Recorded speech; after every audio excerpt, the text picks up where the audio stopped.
한번 인사하겠습니다. 만나 뵙게 돼서 반갑습니다. 여러분들이 이제 교회를 대표해서 예배자로 드리고 예배가 본교회 성도들에게 중계되고 있어요. 이 어려움을 잘 이겨낼 수 있도록 기도해 주시고요. 협력해 주셨으면 참 고맙겠다 하는 말씀을 좀 드립니다. 교회 이르기에 따라서 사순절 두 번째 주일의 말씀을 함께 합니다. 주님은요, 간음죄로 붙잡힌 여인에게 하신 말씀이 있어요. 가서 다시는 죄를 범하지 말라, 이렇게 말씀을 하셨어요. 그러시면서 본문 12절 말씀을 한번 참고해 보면 이렇게 되어 있습니다. 한번 읽어보겠습니다. 시작. 나는 세상의 빛이니 나를 따르는 자는 어둠에 다니지 아니하고 생명의 빛을 얻으리라. 12절에 이렇게 말씀하거든요. 우리가 세상의 빛이 되시는 주님을 따르면 어둠에 다니지 아니하고 밝은 빛에 거하게 되면 하나님의 영광이 드러날 줄로 믿습니다. 어둠에 다니지 않는다, 그 말은 길을 잃어버리지 않을 수 있다, 그런 말이죠. 어둠 속에 다니는 사람들은요, 세상에 속해 있는 백성이라 그러는데 사단의 유혹으로 죄악의 구렁텅이에 살다가 마침내 주님의 심판을 받을 수밖에 없다는 겁니다. 어둠에 빠진 사람은 주님을 알 수가 없고요. 어둠 속에 다니는 사람은 주님께서 어디를 가시는지 그 가시는 곳을 알 수가 없다는 겁니다. 주님은 어둠으로 말미암아 죄를 짓고 죽어가는 사람들을 위해서 골고다의 언덕에 십자가에 달려 죽으셨습니다. 주님의 십자가를 아는 사람은 죽지 않고 구원받을 수 있어요. 그러나 주님의 십자가를 모르는 사람은 어둠에 빠져 살 수밖에 없습니다. 어둠에 다니는 사람은 지체하지 말고 빛 가운데로 나와야 되죠. 빛에는 여러 가지가 있다고 그래요. 반딧불도 있고 전등불도 있고 달빛도 있고 태양빛도 있어요. 근데 이런 빛들은요, 일시적으로 한정된 곳에만 비치지요. 세상의 빛으로는 죄악의 그늘에서 벗어날 수가 없고 생명을 유지할 수가 없습니다. 우리는 하늘에서 내려오신 이 생명의 빛을 믿는 성도들로서 구원을 받을 뿐만 아니라 영생 복락을 누리게 될 줄로 믿습니다. 바깥의 사람들은 계속 말들을 많이 해요. 그러나 이제 나라적으로 어려운 이때 예배를 드려야 되느냐 말아야 되느냐. 대형 교회들이 거의 다가 잠그고 온라인을 통해서 예배를 중계해요. 텅 빈 교회에서 설교를 하던 목사님이 축도 시간에 눈물을 흘리는 거예요. 어쩌면 우리가 드리는 이 예배가 눈물로 드려야 할 예배가 아닌가 그런 생각을 해요. 그래서 이 말씀을 보면서 본문 내용을 네 부분으로 나눠서 소개를 좀 하려고 합니다. 본문에 보면 많은 사람들 가운데 주님을 알지 못하는 백성들이 있다는 거예요. 그래서 여러분들에게 말씀드린 대로 12절 말씀, 나는 세상의 빛이라 그랬거든요. 나를 따르는 자는 어둠에 다니지 아니하고 생명의 빛을 얻으리라고 말씀을 합니다. 그런데 13절에서는 바리새인들이 내가 너를 위하여 증언하노니 내 증언은 참되지 아니하도다 하고 반론을 제기합니다. 그래서 예수님께서 14절에 내가 나를 위하여 증언하여도 내 증언이 참되니 나는 내가 어디에서 오며 어디로 가는 것을 알거니와 너희는 내가 어디에서 오며 어디에서 가는 것을 알지 못하느니라. 이렇게 답변을 하셔요. 똑같은 질문인데요. 그 질문에 대해서 내 인생의 삶이 어디서 와서 어디로 가는지 아는 사람이 있는가 하면 그렇지 못한 사람들이 있다는 거예요. 바라기는요, 제가 정말 마음속에 소원하는 것은요, 비록 이번 사건으로 인해서 생을 달리하는 사람이 있지만, 그러나 중요한 것은 예수를 마음속에 믿고 있느냐는 거예요. 믿지 않으면 지옥 갈 수밖에 없지요. 나는 신천지 교인들에게 정말 묻고 싶어요. 그들의 가슴 속에 예수님이 계신가고요. 그들은 빛의 가운데로 나오지 않고 자꾸 어둠의 그늘 속으로 들어가는 거예요. 아무리 정부 당국에서 그들에게 권면을 하죠. 와서 검사를 받으십시오. 그런데 여러분, 한 아파트에 3분의 2 정도 살면서도 나오지 않아서 피해를 준다고 그래요. 저는 오늘 온라인 예배를 준비하면서 이렇게 말씀을 드리려고 해요. 정말 내 몸이 조금 불편하고 또 사람들에게 피해를 준다 그러면 가정 예배를 드리는 것이 맞다는 거예요. 왜냐하면 다른 사람들에게 피해를 주기 때문입니다. 이 많은 사람들이 예수님이 누구인지를 몰랐어요. 주님께서 어디를 가시는지 알 수가 없는 거예요. 주님을 찾다가 죄 가운데서 죽겠고 주님께 가시는 곳에 오지 못하려는 말씀을 제대로 이해를 못하는 거죠. 이런 말을 들은 유대인들이 엉뚱하게 생각하기를 본문 22절에 보면 자결하는 것이 아닌가 그렇게 생각을 합니다. 다시 말씀드리면 유대인들은 주님의 말씀이 무엇을 뜻하고 있는지 알아듣지를 못하더라는 거예요. 유대인들은 예수님이 어떤 분인지 정확히 알지를 못하는 거예요. 주님이 하나님의 아들이시고요, 사람들을 구원할 구세주라는 것을 모르는 거죠. 그런데 여러분, 유대인들만 주님을 모르는 것이 아니라 현대에도 주님을 알지 못하는 사람들이 많이 있어요. 우리 주변에 아직까지도 예수를 모르고 빛의 그늘이 어느 곳인지 알지 못하는 사람들이 의외로 많다는 거예요. 심지어는요, 좀 안 됐지만요, 교회 다니는 교인들 가운데에서도 성경 찬송을 들고 교회를 드나들어도 성경에서 말하는 예수님에 대해서 알지 못하는 분들이 많아요. 여러분과 저는 주님을 알고 주님의 뜻대로 믿음 생활하는 철저한 신앙인들이 되시기를 주의 이름으로 축원합니다. 주님을 알되 올바르게 알아야 되고요, 힘써 예수를 믿고 반드시 구원의 반에 참여하셔서 천국 백성 되시기를 주의 이름으로 축원합니다. 두 번째는요, 세상에 속해 있는 백성들도 있더라는 거예요. 영적으로 볼 때는 오늘 본문을 보면 두 부류로 나눌 수 있어요. 하늘에 속해 있는 사람하고 세상에 속해 있는 사람, 빛 가운데 속해 있는 사람과 어둠에 속해 있는 사람. 하나님의 나라에 백성이 있는가 하면 마귀의 백성이 있다는 거죠. 구원받는 백성이 있는가 하면 영원한 지옥으로 갈 수밖에 없는 그런 백성들이 있다는 거예요. 문제는 지금 내가 어느 편에 서 있는가 하는 거예요. 여러분 스스로 한번 판단해 보셔야 돼요. 오늘 본문 23절 한번 볼까요? 한번 같이 읽어보겠습니다. 시작. 너희는 아래에서 났고 나는 위에서 났으며 너희는 이 세상에 속하였고 나는 이 세상에 하지 아니하였느니라. 예수님께서 내가 이 세상에 속하지 아니하였다라고 하는 말을 당시의 유대인들이 이해를 못한 거죠.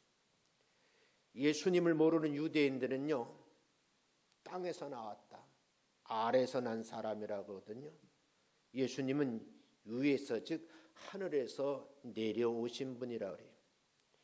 유대인들은 이 세상 나라에 속해 있는데 이 세상 나라에 속해 있는 것이 아니고 하늘나라에 속해 있다고 말씀을 하셔요. 세상에 속해 있는 사람들은 주님을 모르죠. 주님에게 은혜를 받을 수도 없고 구원받을 수도 없어요.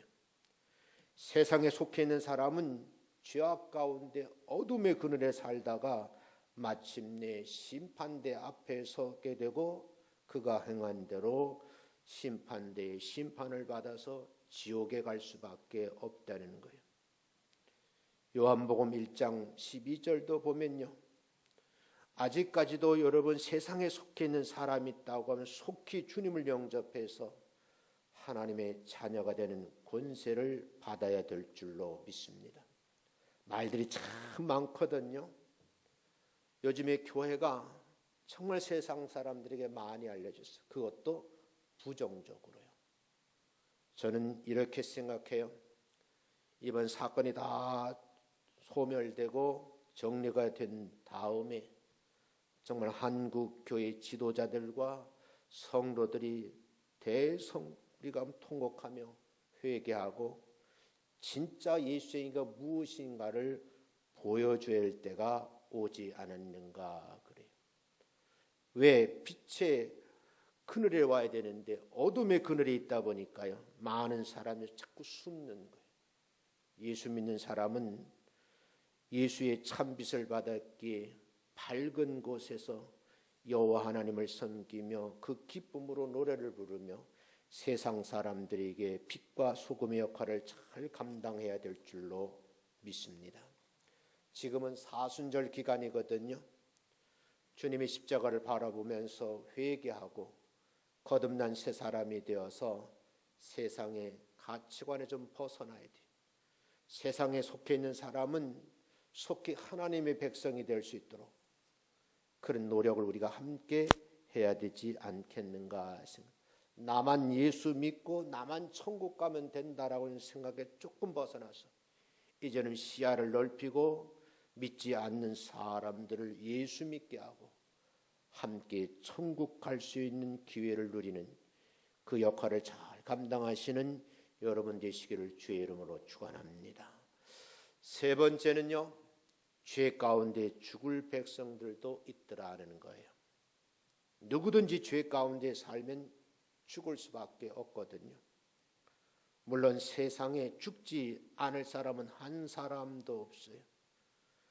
몸은 죽지만 부활하여 영생을 누릴 성도가 있는가 하면 몸이 죽어 부활하지 못하고 영원한 지옥불에 들어가 고통받을 사람이 있다는 거예요. 아니 그때 가봐야 알지. 늦는 겁니다. 나는 과연 어느 있는 사람인가? 죄 가운데 살다가 죽을 백성이 되는 억울한 바깥 어두운 것 내쫓아 일을 가는 그런 후회할 일을 하지 마시고요.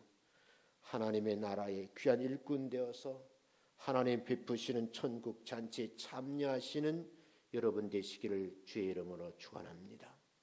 사람의 죄 가운데서 죽게 되는 원인이 뭘까? 성경적 답은 우리 모두가 죄 가운데 태어나게 됐고 그런 세상에 살게 됐기 때문이라고 그래요.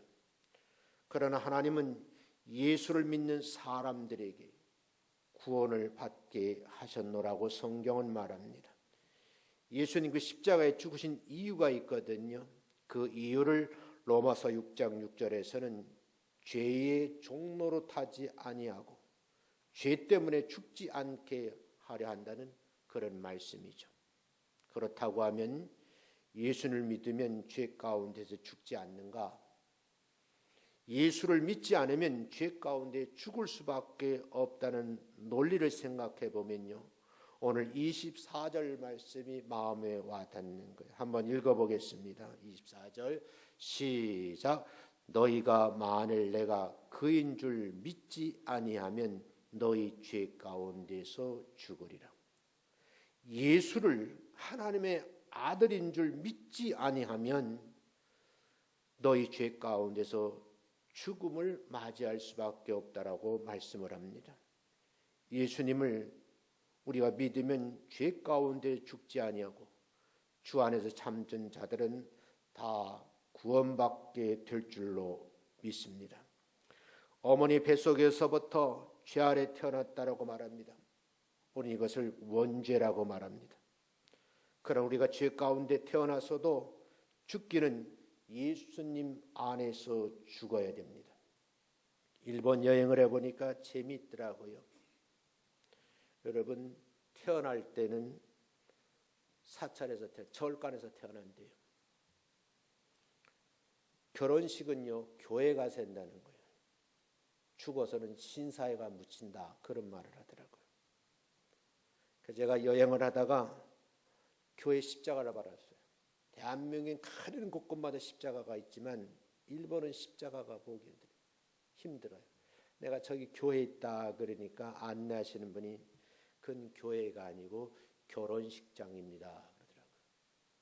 여러분, 교회가 있고 예수님이 계시고 하나님 있는 백성이 있는 곳에는 놀라운 은혜가 있게 될 줄로. 죄 가운데 죽을 백성들이 우리 주변에 너무너무 많은 거예요. 우리가 예수를 믿는 목적은 구원함을 받고 영생복락을 누리기 위함인 줄로 믿습니다. 그런데 유대인들은요, 예수님을 믿지 않지요. 자신들이 말할 수 없는 죄인인데 영원히 심판받은 죄인임을 인정하지 않는 거예요. 결과적으로요, 지옥에 들어갈 수밖에 없다는 겁니다. 네 번째, 십자가를 잘 알고 있는 백성이 있습니다. 십자가는 무언가? 십자가는 그냥 예배당 꼭대기에 세우는 그런 장식품이 아닙니다. 십자가는 여인들의 목에 걸려 있고 가슴에 달고 다니는 액세서리가 아니라는 거죠. 십자가는 예수님께서 우리 죄를 대속하게 짊어지신 고난의 사형틀입니다. 성도들은 십자가를 우습게 생각하거나 함부로 바라보아서는 안 됩니다. 특별히 사순절 기간인데요. 여러분들이 교회 나올 수 있는 환경이니까 집에서라도 말씀을 묵상하면서 십자가를 바라보고 고난을 내 몸에 아로새기는 그런 특별한 주간이 되시기를 주의 이름으로 축원합니다. 본문 28절 보겠습니다. 한번 읽어보겠습니다. 시작. 너희가 인자를 든 후에 내가 그인 줄 알고 또 내가 스스로 아무것도 하지 아니하고 오직 아버지께서 가르치신 대로 이런 것을 말하는 줄도 알리라. 안다는 말이 굉장히 중요한 말이에요.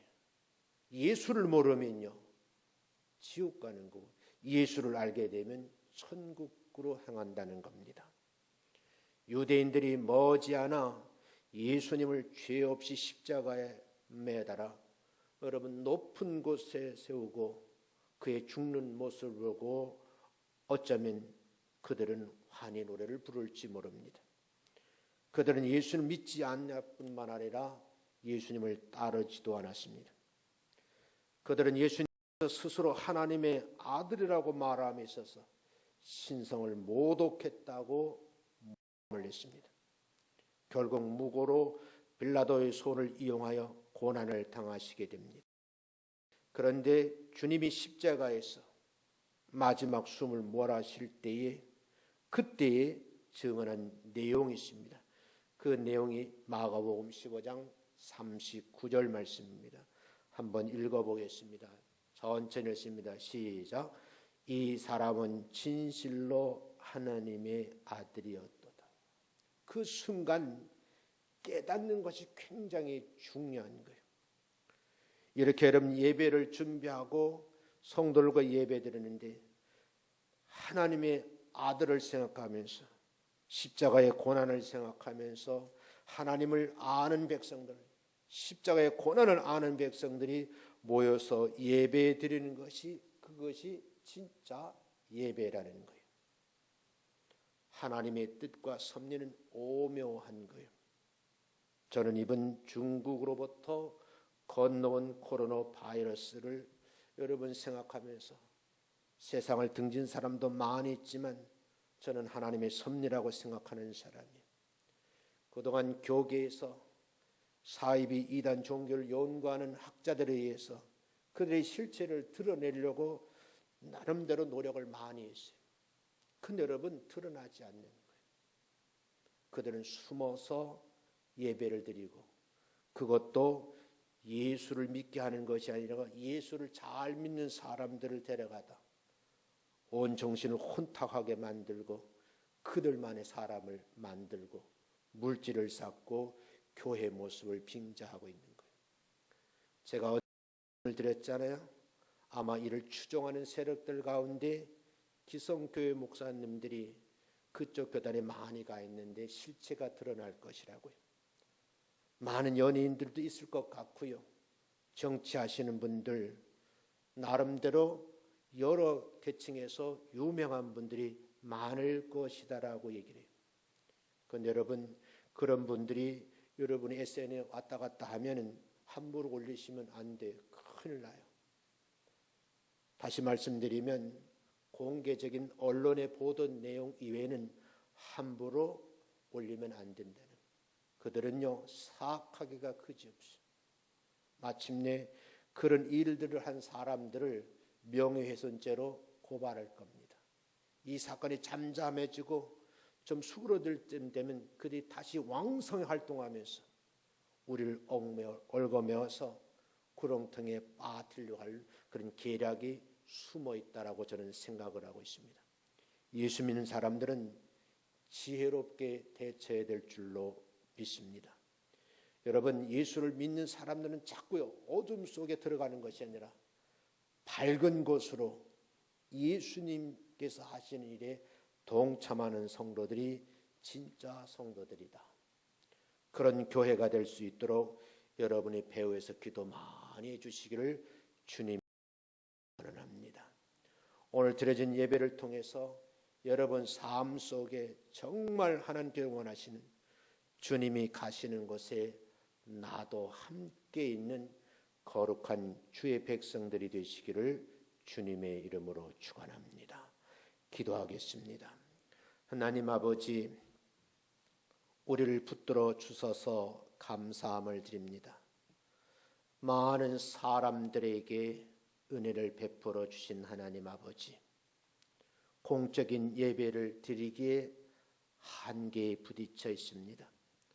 많은 사람들이 예배당에 나와 함께 예배 드리고 싶은데 그러지 못한 관계로 인해서 소수의 무리가 모여 함께 예배를 드리고 이 예배를 온라인으로 중계하고 가정 예배를 드리는 분들이 많이 있습니다. 하나님 동일한 은혜로 함께 나누게 하시고 이 어려운 시기를 잘 극복해내고 건강을 유지하면서 함께 예배당에서 만나 온전한 예배를 드리는 그날까지 우리 모든 성도들을 강건하게 붙들어 주옵소서. 감사하고 우리 구주 예수님의 이름으로 기도드리옵나이다.